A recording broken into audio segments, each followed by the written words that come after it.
This is Rostra, the St. Theodore Guerin Junior Classical League podcast, where we bring the lessons of classical study into the light for the benefit of all.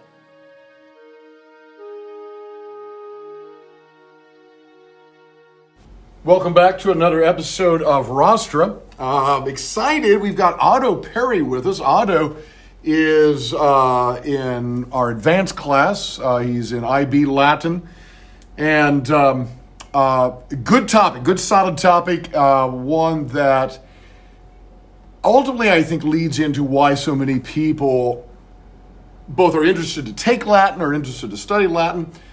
In the first place, it leads a lot of people to that, but then also it's something that a lot of people get out of their Latin study is this topic that you're going to talk about. So tell us, first of all, what is the topic and why did you pick it? The topic that I'm discussing today is Latin phrases used in modern English. And I thought when I was looking at the list of topics that we could choose from, I saw this one and I thought I was kind of maybe a tad bit cheating because I'm doing etymology, but really it had no bearing to this except for it inspired me because we have been learning about the origins of English and how Latin kind of merged its way into the main English script back, all that time ago. And most of the words that have Latin beginnings come from French, not from English, even though, the Romans did, control England for a long time, the main Latin influence anyway. My point being, even though there are direct influences from Latin in the language, there are still times where Latin is used directly. Exactly. And that's, as, Latin being a mother language, but also still being used in a current day, even though it's a dead language. Yeah, so supposedly dead. And we can maybe even talk about that as well. You make a good distinction. You talked about etymology, and certainly at high schools, at the university level, you have these etymology classes, word root classes, stuff like this. And I'm not for certain. I'd actually have to look back at our episodes. I think we may have even had an episode about some of that. So, you have the Latin word audio, audire, which means to hear, and that gives you words like auditorium and audition. That's the etymology stuff. You're talking, though, something else. And that's why I think this is so interesting, because there are so many Latin words and phrases that, as you said, have simply come straight into English. So we're using this same Latin word or string of words, maybe a phrase, unchanged. So it's not that it is in the English. No, we're just simply using them straight as is. So, yeah. And there were three main categories that I saw when it came to the use of just straight up Latin phrases in modern English. There's the really broad category, which is just a bunch of stuff, and then two subcategories, state mottos, or mottos in general, and legal phrases. And there are so many ones just using, regular common English, not even legal or motto, such as alter ego, bona fide, de facto, ad lib, status quo, vice versa. Right, I'm going to interrupt you right there. So you're talking about now some of the general ones. Like you said, you got the general stuff and you got the subcategories there. So... And I can describe, individually. We'll go into a few of those. Alter ego, for example, is a great one. And if anybody's a comic book fan, if you've ever read comics, you'll talk about Batman's alter ego is Bruce Wayne, right? Iron Man's alter ego is Tony Stark. And even younger people who are reading comics get introduced to this Latin phrase very early on, and they know what it means, right? Well, okay, Batman is, when he's in hero form and through the day, his name is Bruce Wayne, and that just simply means that's his regular name. But what does alter ego actually mean? It means another self, or basically another me or you. Exactly. Another person, basically, that is the same as you. But the same as me, right? So I am Bruce Wayne, but then I also am Batman. Exactly. So alter ego is a good one. I think you had a whole list there. Yes. Maybe let maybe hit 2 or 3 more of those, and then we'll get into those subcategories that you've got. There's this one's more of like a quote / phrase, kind of motivational, popularized as by Robin Williams. Carpe diem. You bet. Sure. Seize the day. Yes. And that, I think this one really highlights the sort of emotional factor that Latin phrases just brought straight in can tell, because seize the day as a phrase on its own is nice, but saying carpe diem, yes. the way the words come together to express that same sentiment feels a lot more special when it comes to a motivational quote from someone like Robin Williams. I think you really hit on something there. The sound of stuff, right? Sometimes we just like to get dressed up. We like to get dressed up in our fancy clothes, and to hear a phrase in another language, it just has a ring to it, and we enjoy it. Carpe diem, seize the day. Of course, you're referencing Robin Williams in the classic movie Dead Poets Society. That's a big thing there. And I remember several years ago, you may remember this, there was an acronym going around, YOLO. You only live once, right? And that was kind of the idea. It was like, hey, take a risk, do something wild, YOLO. And I remember people saying at the time, yeah, but carpe diem sounds a little bit more sophisticated, a little more elegant, right? So than just the YOLO. So yeah, good. Carpe diem is a great one. I love that about the sound of the phrase. Give us another one. There's a lot of good ones, but this one's relating to college. It's alma mater. Thank you. There you go. Thank Alma you. mater. Thank you Yeah. for butchering. Or nurturing mother as the connection of your mother college, basically. Yes. The birth of your knowledge or the growth of your knowledge. And I love that. I think, boy, we could do a whole episode on this. I could easily do a blog post on this.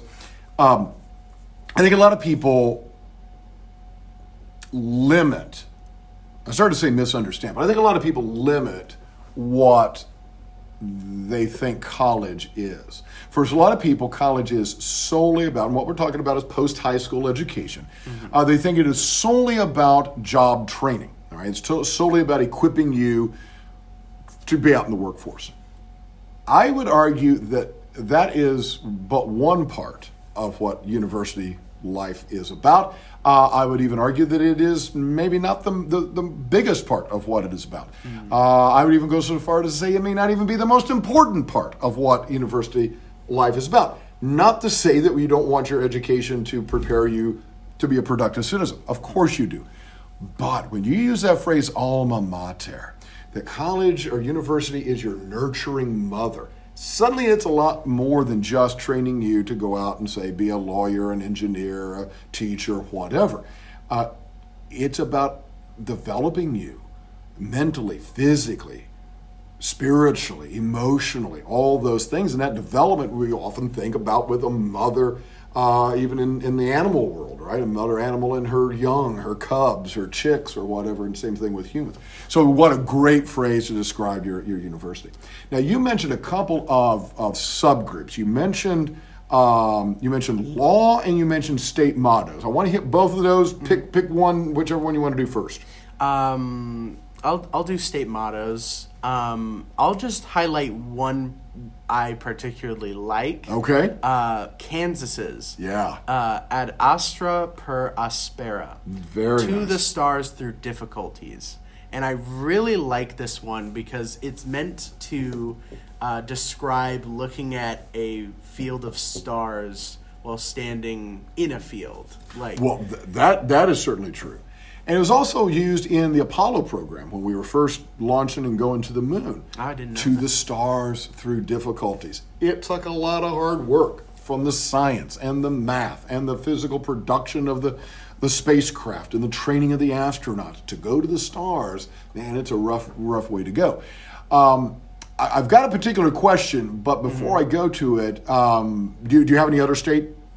There is another one, New Mexico's Crescit Uondo. Yeah. It grows as it goes. I like the English translation of grows as it goes. It grows as it goes is very catchy. Interesting. That is a reference to a line in Virgil's Aeneid where he describes something we're all familiar with, rumor. Rumor is personified in Virgil's Aeneid as this monster that it grows as it goes. And you think about how rumors develop, right? Yeah. They get bigger as they go along. Here's my question. United States of America, we got English-speaking people, Spanish, German, French, Arabic speaker. We've got all these language groups. There are no native Latin speakers in the United States. Why do you think that now not all of our states do, but why do you think that some of our states in the modern world have Latin mottos?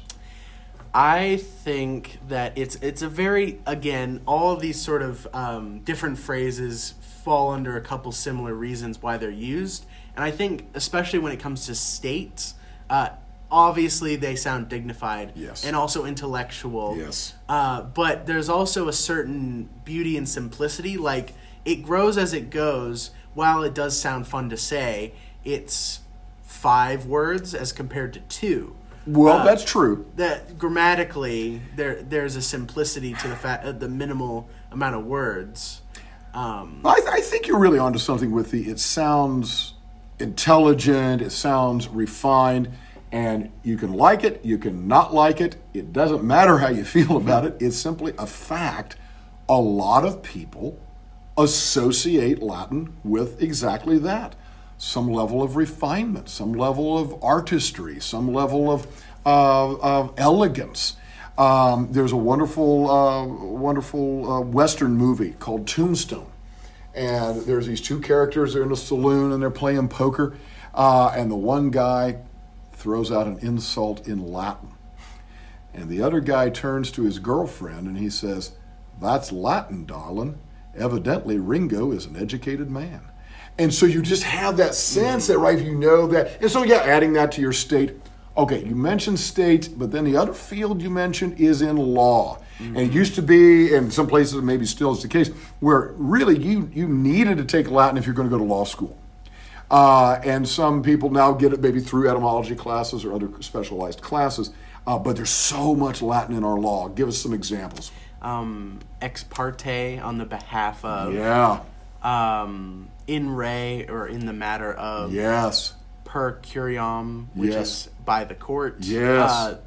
And one of the ones that a lot of people can recognize, habeas corpus. Habeas corpus. Habeas In corpus, English, that we you have the seriously, body. well, it is the Latin. We will pronounce it in a more English way, sort of an anglicized way. We'll call it habeas corpus. Habeas corpus. And what is that all about?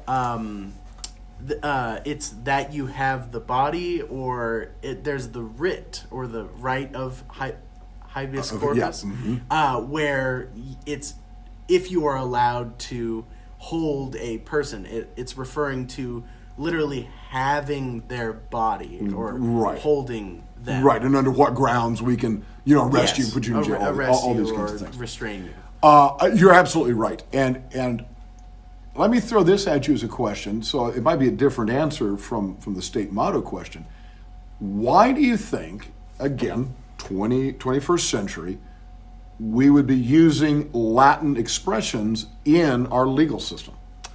I think it's because it's the same way of expressing the same thing that's consistent across the board. Like, you can say on the behalf of in a lot of different ways, but when you say ex parte, it says the same thing no matter what place you're saying, what dialect. It's a universal way of describing a certain idea. And there's really nothing. It doesn't matter if you're talking auto mechanics or quantum physics. Any discipline is going to have its own language, its own way of saying things. This is just how we do it. And so you're right. So that's kind of across the board. I also think you've got so much of our law based on the laws of the Romans, right? So, we're a republic. to the republic for which it stands, right? Pledge of Allegiance. We base this stuff off of the Greeks and the Romans, and so much of it being the Romans. And so we really just carry that over into some of their concepts in law. Why change the name, right? It's the same thing. Might as well keep it there. So this has been terribly interesting. Let me throw out one final question to you. Is there any of these phrases? Actually, maybe a couple questions. Any of these phrases that you want to make sure you mention that you think the audience to this episode would really be intrigued or it would benefit them to hear? I think, Carpe Diem's a classic one. Everyone loves to hear that one. But bona fide. Yeah. I particularly like this one because not only do I like how it sounds, but in good faith, yes, it's an important thing to have not only just in authenticity, but also right. with other people, to be in good faith with others, to trust people. Ooh, I like that. I like that very much. Here's my last question. I have to ask this. I just was thinking about this. Do you think that you will, or maybe you already do, use any of these yourself in your normal conversations? I think I have always grown up with a pretty good vocabulary. I've read pretty good books since I was young, so I think I've definitely used these phrases before, but after this, I might try and be more conscious to add more of these because they do make you sound smart. They absolutely do. They do make you sound smart. They absolutely do make you sound smart. Otto, thank you so much. It was great having you on the show. Yep, thank you. Thank you for listening to Rostra. You may check out all our episodes on Spotify and follow us on social media at GuerinJCL. That's at GuerinJCL.